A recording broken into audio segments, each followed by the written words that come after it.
اور انہوں نے اپنی زمینیں ٹھیکے پر جہانگیر ترین کے حوالے کر دیں۔ اس طرح سے حاصل کی گئی زمینوں کا شمار جہانگیر ترین کے قریبی رشتہ دار بھی آج تک نہیں کر سکے۔ یہ ساری خرید و فروخت غیر متنازع نہیں رہی۔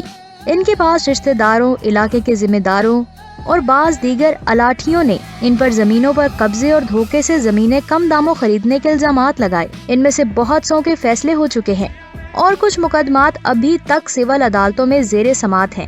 زمینوں سے کمائی گئی رقم جہانگیر ترین نے مختلف صنعتوں اور کاروبار میں لگائی۔ شوگر مل خریدی، حصص میں پیسہ لگایا، بینکوں میں حصہ داری دی، الغرض ہر وہ منافع بخش کاروبار کیا جو کوئی بھی سمجھدار کاروباری کرتا ہے۔ یوں وہ ملک کے بڑے ذمہ دار کے ساتھ ساتھ کامیاب کاروباری بھی بن گئے۔ اس ذمہ داری کو 4 چاند اس وقت لگے جب سابق وزیر اعلیٰ پنجاب شہباز شریف نے اپنی زرعی ٹاسک فورس کا سربراہ جہانگیر ترین کو لگایا۔ ان کے ناقدین الزام لگاتے ہیں کہ اس دور میں پنجاب میں زمینوں سے زیادہ پیداوار لینے کے لیے غیر ملکی تنظیموں کے تعاون سے بہت سے تجربات ہوئے، ان میں سے بیشتر جہانگیر کی زمینوں پر ہی کیے گئے۔ اب باری آئی انتخابی سیاست کی۔ ترین خاندانوں کی رشتہ داریاں جنوبی پنجاب اور سندھ کے اہم ترین سیاسی خانزادوں سے ہے۔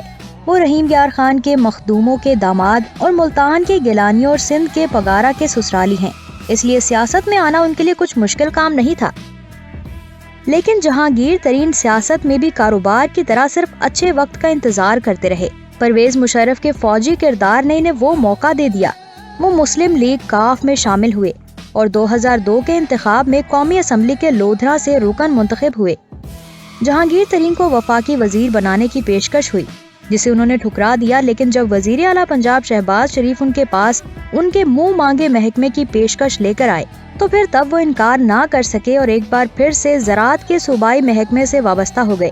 2008 میں وہ اپنے ایک اور رشتہ دار پیر پگارا کی مدد اور ٹکٹ پر قومی اسمبلی کے رکن بن گئے۔ 2011 میں انہوں نے درجن بھر ہم خیال رکن اسمبلی کو اکٹھا کیا اور ایک مضبوط سیاسی پریشر گروپ کے طور پر سامنے آئے۔ اب یہ گروپ اپنی آئندہ سیاست کے بارے میں غور و فکر کر رہا تھا کہ اچانک خبر آئی کہ جہانگیر ترین عمران خان کی تحریک انصاف میں شامل ہو گئے۔ خود اس گروپ کے ارکان بھی حیران رہ گئے کہ اس طرح اس کی طاقت کو استعمال کر کے جہانگیر ترین نے ایک لمبی چھلانگ لگائی۔ پی ٹی آئی نے ان کی آمد پر اور پھر اہم ترین عہدے پر ترقی بھی آسان نہ رہی۔ سن 2015 میں پی ٹی آئی میں پارٹی انتخابات کروانے والے پارٹی رہنما جسٹس مجی الدین احمد نے یہ الزام لگایا کہ جہانگیر ترین نے دولت کے بلبوتے پر پارٹی انتخابات میں دھاندلی کی کوشش کی ہے۔ عمران خان نے جسٹس مجی الدین کی بات سنی انسنی کر دی، جس پر جسٹس صاحب پی ٹی آئی سے علیحدہ ہو گئے۔ جسٹس مجی الدین کی پارٹی سے علیحدہ ہونے کے بعد جہانگیر ترین کے وارے نیارے ہو گئے اور وہ عمران خان کے رائٹ ہینڈ بن گئے، لیکن اس کے ساتھ وہ کئی الزامات کی زد میں بھی آ گئے۔ ان پر الزام لگے کہ انہوں نے چینی کی مصنوعی قلت کر کے قومی خزانے کو کافی نقصان پہنچایا۔ اس کے علاوہ اس نے کپاس کے کاشتکاروں کو گنے کی کاشت پر مجبور کیا اور گنے کی قیمت بھی اپنی مرضی کے مطابق لگائی۔